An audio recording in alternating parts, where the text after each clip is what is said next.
तो आखिर तुम आ ही गए उस जगह जहां तुम्हारी शक्तियां छीनी गई थीं। वीरलोक के हर वासी, जीव जंतु, पेड़ पौधों को तुम्हारे लौटने की प्रतीक्षा थी बालवीर, और मैं भी तुम्हारे लौटने की राह देख रहा था।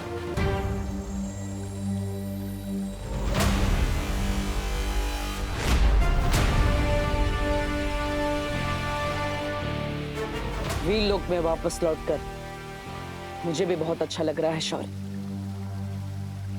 लेकिन मैंने जो किया वो भी बहुत जरूरी था। जब सर्वकाल से मुझे छुपी शक्ति के बारे में पता चला तब तिम्नासा को मुझ पर शक हो गया था, इसलिए मुझे ये सब नाटक करना पड़ा।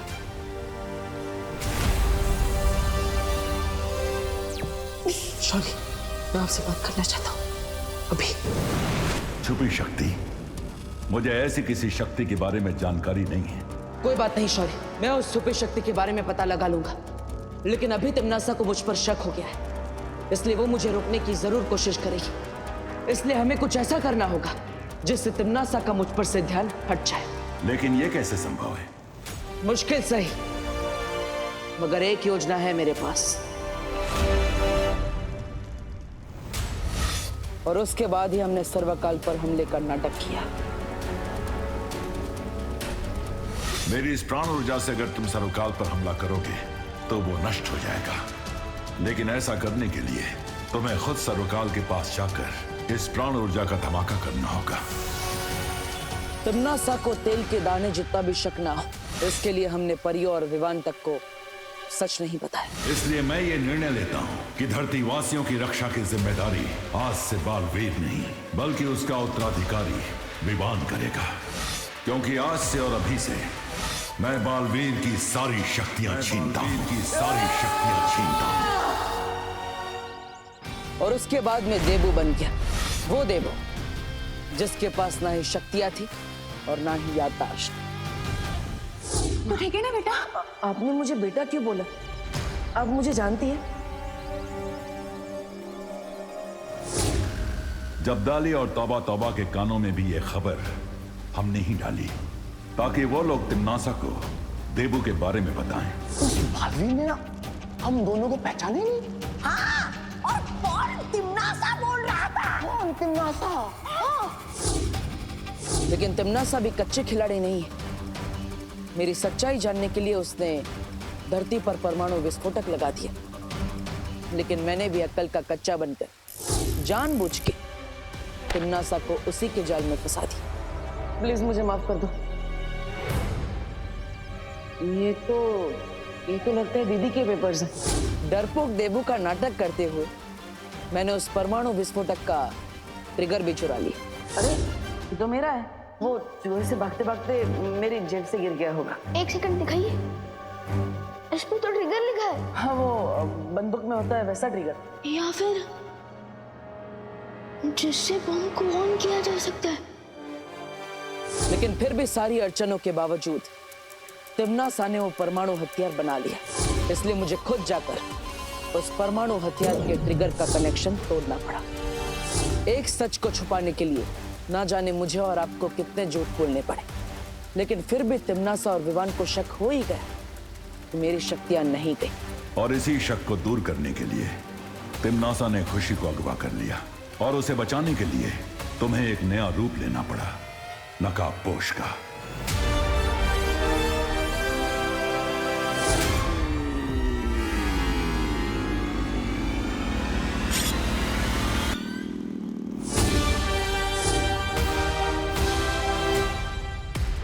अगर देबू भैया नकाबपोश नहीं है तो आखिर नकाबपोश है कौन?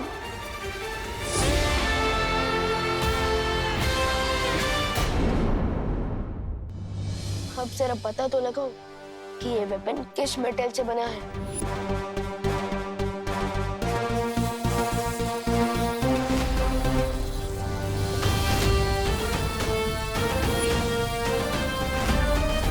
नकाबपोश की सच्चाई तो हमने छुपा ली, लेकिन तिम्नासा ने मेरे नहले का जवाब दहले से दिया। यहां तक कि मेरी सच्चाई जानने के लिए उसने मुझे ही अगवा कर लिया।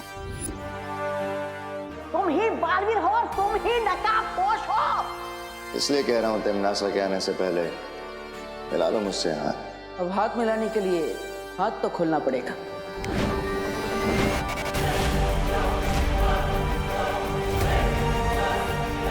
तिम्नासा के भंवर में फंसते हुए मैंने भी दृश्यम का इस्तेमाल कर दिया।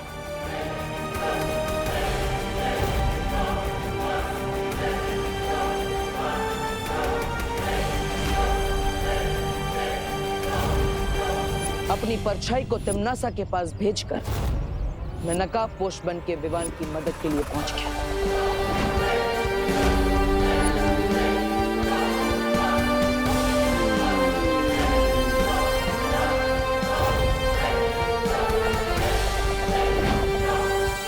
एक तरफ मुझे तिम्नासा की नजरों से बचना था और दूसरी तरफ विवान का शक भी दूर करना था।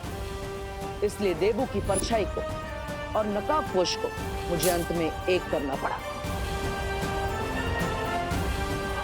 और ऐसा करने के लिए मैंने उसी तरकीब का इस्तेमाल किया जिस तरकीब से कोई जादूगर लोगों को धोखे में डाल देता है। पिछले कुछ दिनों से तुम तलवार की धार पर चल रहे थे बालवीर, लेकिन अब तिम्नासा से लेकर विवान तक हर किसी को विश्वास हो चुका है कि देबू और नकाबपोश दो अलग लोग हैं।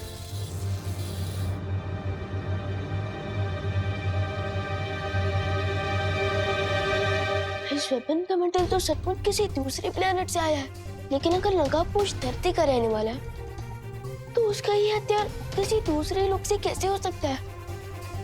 इतनी सारी मेहनत के बाद आज आखिरकार वो दिन आ गया जब सर्वकाल ने मुझे उस छुपी शक्ति के बारे में एक सुराग दिया। कैसा सुराग बालवीर? ये सुराग एक पहेली के रूप में है। वो छुपी शक्ति एक ऐसे जीव में है जो खुद ही अपना पिता है, खुद ही अपनी माता है, सैकड़ों वर्ष पुराना है, खुद अपना विधाता है। ये तो बहुत ही जटिल पहेली है। इसे सुलझाने में बहुत समय लगेगा बालवीर, और ये तुम्हें खुद ही सुलझानी होगी, क्योंकि भाग्य ने यह पहेली तुम्हारे हाथों में सौंपी है। ठीक है शौर्य, लेकिन इस पहेली के अलावा भी एक और पहेली है जो मुझे कब से परेशान की जा रही है। कौन सी पहेली?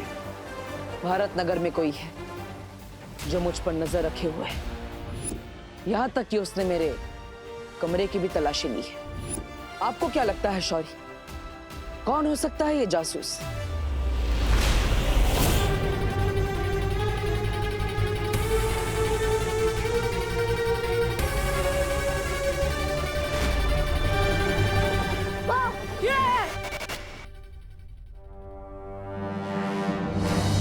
ये अस्त्र तो नकाबपोश का है, लेकिन ये विवान के पास कैसे आया? विवान, तू अपनी दीदी से प्यार नहीं करता ना? तू एक नया टॉय लाया और अकेले अकेले खेल रहा है। मेरे को भी दिखा। ये जासूस जो कोई भी है, लेकिन तिम्नासा के दृष्टि भ्रम जादू के पीछे छुपा होने के कारण मुझे उसकी पहचान नहीं पता चल पा रही है।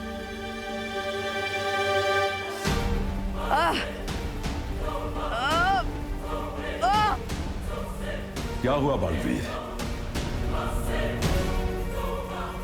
ये तो उस नागिनी का जहर है। हाँ शौर्य, ये जहर धीरे धीरे मेरे शरीर में फैलता ही जा रहा है। मैंने अपने जादू से इसे ठीक करने की कोशिश की, लेकिन कोई असर नहीं हो रहा है।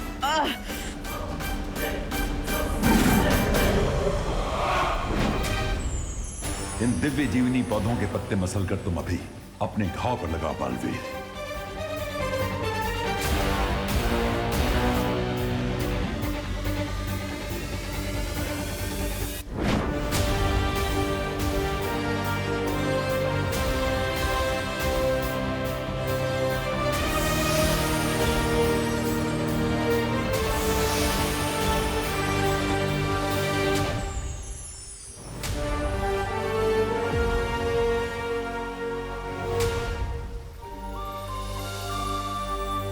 इस दिव्य जीवनी के असर से जहर फैलना तो बंद हो गया, लेकिन अभी भी मेरे हाथ से जहर नहीं उतरा। जहर का तुम्हारे शरीर से पूरी तरह बाहर निकलना आवश्यक है, नहीं तो धीरे धीरे इस दवा का प्रभाव खत्म होने लगेगा।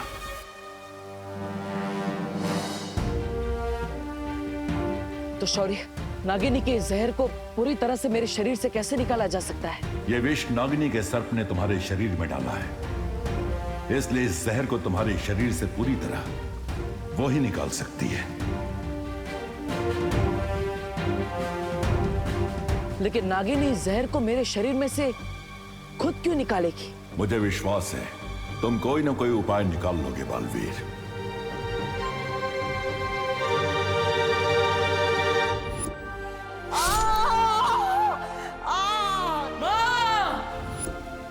शौर्य, इसका तो मैं हल ढूंढ लूंगा, लेकिन माँ कैसी है? पिछले कुछ दिनों से अपनी पहचान छुपाने में मैं वीर लोक नहीं आ पाया, इसलिए कितने दिन हो गए लेकिन वहां से भी नहीं मिल पाया। बालपरी की स्थिति पहले से अच्छी है, लेकिन उन्हें पूरी तरह स्वस्थ होने में थोड़ा और समय लगेगा बालवीर। ठीक है शौर्य, आप माँ का ख्याल रखिएगा। खुश रहो बालवीर। खुश रहो शौर्य, जल्दी ही फिर मिलेंगे।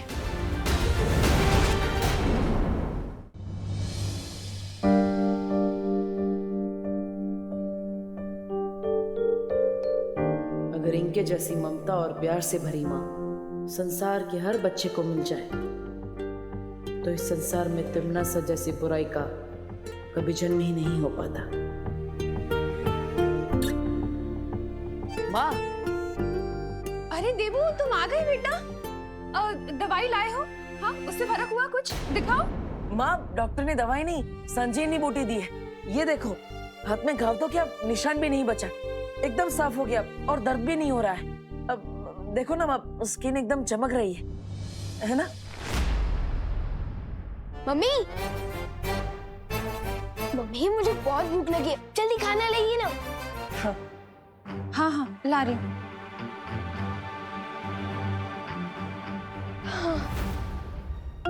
कहाँ रह गई मम्मी?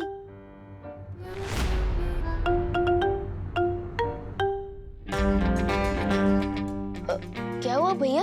टेबल पर इतना टेस्टी खाने रखा है और आप इस वेपन को क्यों खो रहे हो? हाँ? ये तो नकाबपोश का हथियार है ना? ये तुम्हारे पास कैसे आया? भैया, ये क्वेश्चन इम्पोर्टेंट नहीं है। अभी इम्पोर्टेंट ये है कि इस वेपन से मुझे बहुत बड़ा सुराग मिल गया है, जिससे मैं नकाबपोश तक पहुंच सकता हूँ। हमें उस नकाबपोश को किसी भी हालत में ढूंढना होगा। लेकिन क्यों ढूंढना होगा तिम्नासा? नागिनी के सांप ने उसे डस ही लिया है ना, बहुत जल्द वो अपनी मौत से मिलने ही वाला। नहीं भैमार, मुझे वो नकाबपोश जिंदा चाहिए, क्योंकि मुझे उससे एक सवाल का जवाब चाहिए। कैसा जवाब? इस सवाल का जवाब कि सरकार ने उसे कौन सी पहेली बताई है जिसे सुलझाकर वो छुपी शक्ति तक पहुंच सकता है। चुप क्यों तिम्नासा? कौन से सवाल का जवाब चाहिए तुम्हें? जहरीले पेड़ को अगर काट भी दिया जाए ना भैमार, तो भी उस पर से नए पत्ते निकलने की संभावना होती है। इसलिए मैं उस नकाबपोश को मारने से पहले ये जानना चाहती हूँ कि उसकी जड़ें कहाँ तक फैली हुई हैं। क्या सुराग मिला है तुम्हें? हाँ? यही कि ये वेपन जिस मेटल से बनता है वो धरती पर मिलता ही नहीं है, तो जरूर ये किसी दूसरे प्लैनेट या लोक से आया होगा। इसका मतलब क्या हुआ पता है? क्या हुआ? इसका मतलब ये हुआ कि अगर ये वेपन किसी दूसरे प्लैनेट या लोक से आया है तो हो सकता है कि नकाबपोश भी किसी दूसरे लोक से आया हो। ये तो वीर लोक के धातु से बना हथियार है। अगर विवान को पता चल गया तो ये नकाबपोश की सच्चाई तक पहुंचने में देर नहीं करेगा। मैं अभी वीर लोक जाकर परियों से इस मेटल के बारे में इंफॉर्मेशन लेकर आता हूँ। तब तक आप ध्यान रखना कि मम्मी मुझे ज्यादा मिस ना करे, ठीक है? मुझे विवान को अभी रोकना पड़ेगा। थम जाए पाओ, रुक जाए जांच, रोक लो करुणा जी इसको आप आज। विवान, ये क्या? तुम डिनर टेबल पे बैठने वाला था या डाइव मारने वाला था? वो मम्मी क्या है ना कि आपका खाना देखने में इतना टेस्टी लग रहा है तो आज तो मैं एकदम जम के खाऊंगा, तो इसलिए पेट में जगह कर रहा था वार्म अप करके। ये 1 2 4 5 6। पेट में जगह करने के चक्कर में खाना ठंडा हो जाएगा। चलो आओ बैठो तुम लोग सब। खुशी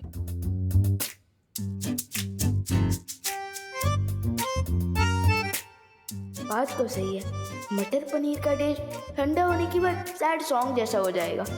ओके, डिनर करके ही चला जाऊंगा वीर लोग। इसकी ना बने कोई बात, माँ के पास कटे इसकी पूरी रात।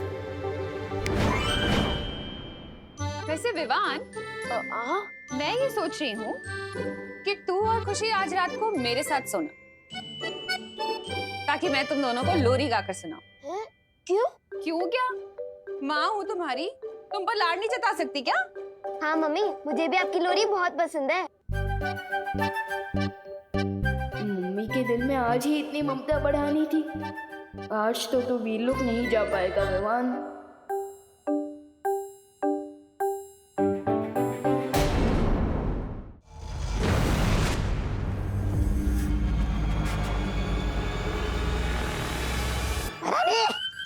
रानी, अरे तौबा तौबा, ये क्या बना रखा है? मौत से बचने के लिए ये सब पहना हुआ है मैंने।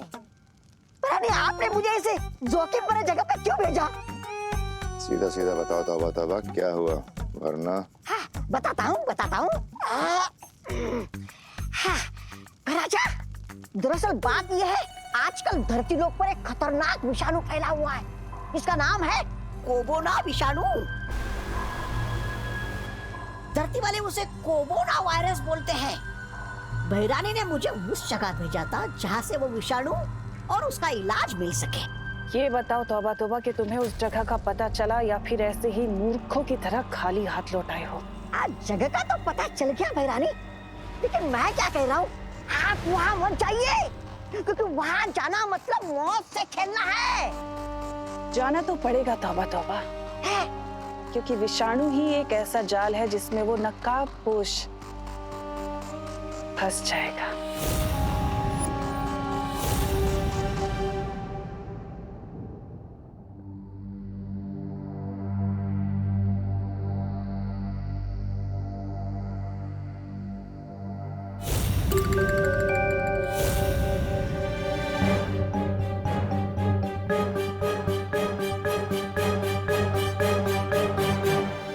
मुझे माफ करना विवान,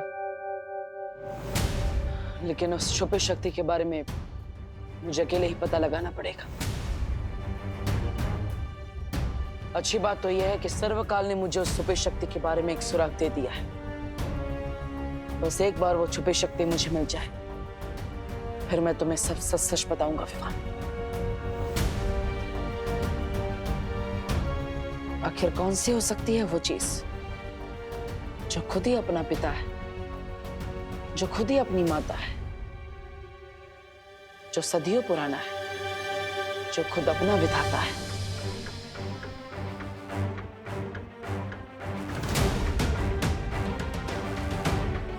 क्या हो सकता है इस पहेली का जवाब?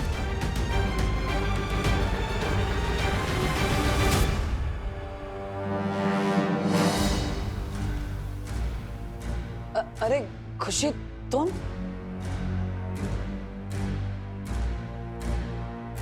अरे तुम यहाँ इतनी रात को क्या कर रही हो?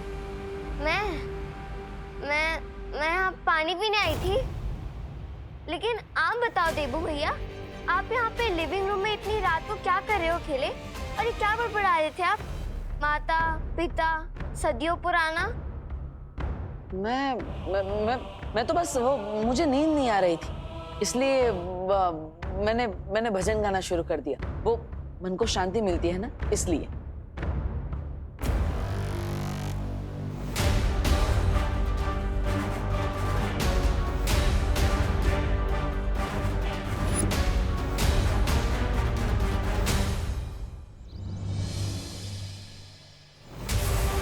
आखिर वो वेपन किसने चुराया था